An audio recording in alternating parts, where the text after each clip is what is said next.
as a program, I think, I talked about it when I got here. I want a team that can compete for championships on a consistent basis. And to do that, to compete for championships, you're going to have to beat Alabama.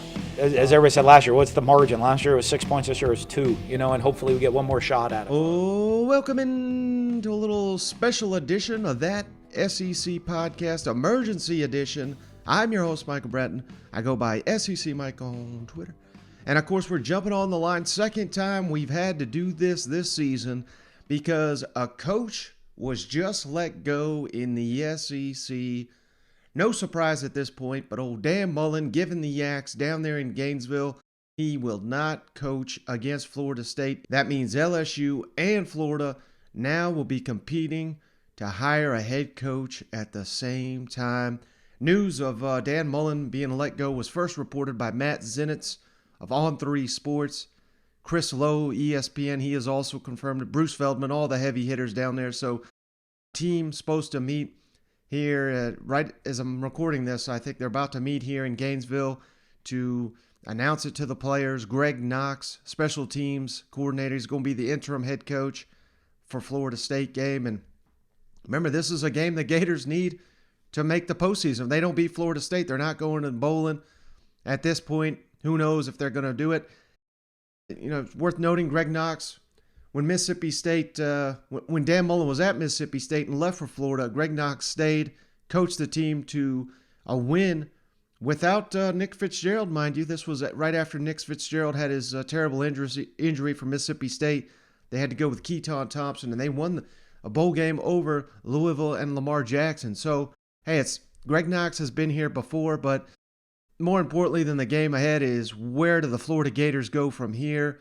Dan Mullen's going to get, I think it's $12.6 million buyout, provided he didn't break any rules. And, of course, you got to believe this firing's due to just the lack of success there from the Florida Gators this season on the field. Struggling here, 5-6 on the year, just lost to Missouri. And how about this stat? I mean, this is weird. I don't know how relevant. Mizzou apparently is Coach Killer U. This is courtesy of Dave Matter, St. Louis Post-Dispatch. SEC coaches fired after losing to Missouri. Dan Mullen, of course, Derek Mason in 2020, Brett Bielema in 2017, Butch Jones in 2017, and Derek Dooley and Joker Phillips were both fired 1 week after losing to Mizzou. So it's interesting. Next coach at Florida, you got to think they're going to have to get a better recruiter than Dan Mullen. That really did him in there in Gainesville. That was the biggest detriment to Dan Mullen's program, and really just this season. Lack of killer instinct, lack of aggressiveness. You'd see it 1 week against Alabama. You wouldn't see it against Kentucky. We didn't see it against Missouri. We saw it against Georgia. Just too inconsistent. Really feels like Dan Mullen has checked out here. And, I wouldn't be stunned if he's a head coach next year in college football, but it just seems like probably that's not even something that he could consider. I don't even know if Dan Mullen should be a head coach next season. That seems like he needs a season to rewind. Maybe he does go to the NFL, be his offensive coordinator there for Urban Meyer or some other coach. That would make some sense, but I don't know. I certainly don't think this is the last we've heard of Dan Mullen, but he's really got to get re-energized, get that juice going. Maybe we see him on SEC Network. That would be pretty wild. ESPN, something like that. The new Lee Corso. Hell, we've already seen him dressed up as Darth Vader. So, hey, I'm just throwing it out there. That's probably not going to be too popular of a commentary right there. But, yeah, now Gators, Tigers, battling it out for a head coach. That, all of a sudden, to me, makes the LSU job all the more interesting because now you got Scott Strickland, Scott Woodward battling out for a coach. A lot of the same names, I would imagine, will be passed around for that Florida job. Lincoln Riley, got to think he's going to get a call. Scott Strickland is a guy that has worked all over the SEC. He's worked in the Pac-12. He's got connections all over the sport. It'll be interesting to see who he hires. And you got to go back to the last time the Gators had a search. Chip Kelly, Scott Frost. These were the names being tossed around. They tried to get Chip Kelly. Chip Kelly was not convinced. So how great of a salesman is Scott Strickland? I'm not saying he's a bad one, but that's something to consider. Let's give him credit for the way I understand it. He basically said, Scott Frost, this ain't the guy. And he nailed that one. But he did go back to the well and get Dan Mullen, who I know right now it's popular to pile on him and say he was a terrible coach, all this.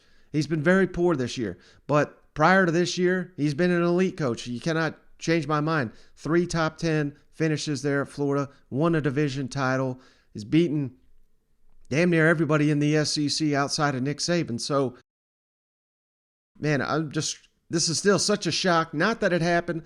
Expected Dan Mullen to get fired the way this season's been playing out. But if you would have told me this preseason, I would have thought you were damn crazy. Guy just got a contract extension, just led the Florida Gators to the SEC East title, just had a Heisman finalist in Kyle Trask. It's stunning stuff here. And now, hey, I don't want to project too much on Mississippi State and Ole Miss, the Egg Bowl. Looking forward to that game, but is Lane Kiffin, is he distracted now with the Florida job open? All week I've been hearing Kiffin to Florida, hearing whispers of it. Kiffin to LSU. That's probably dead at this point, but who knows? The way they're playing, they have a big Egg Bowl win here. Maybe Scott Woodward picks up the phone if he can't get Lincoln Riley, can't get Mel Tucker. How far down the list is Lane Kiffin? Can't be that far down the list of the way he's coaching this season. Now, again, if Florida LSU, are they going to be battling it out for the same candidate? Not saying that is officially what's going to happen, but it's an interesting decision. Lane Kiffin, or maybe I'm focused too much on Lane Kiffin. Whoever the coach is, the target is, may have to decide, do I want to go into the East and compete with Georgia every year? That's looking like a budding dynasty. Do I want to jump into the West, rugged West, with Nick Saban, greatest college coach of all time, even though he's on the decline? You got Jimbo out there. You got Mike Leach causing havoc down there. Sam Pittman rising Arkansas. The West, very, very tough job. So, if you're asking me, LSU, Florida, which one am I taking? I'm probably jumping to Florida. And it helps that Florida State and Miami are kind of floundering at the moment.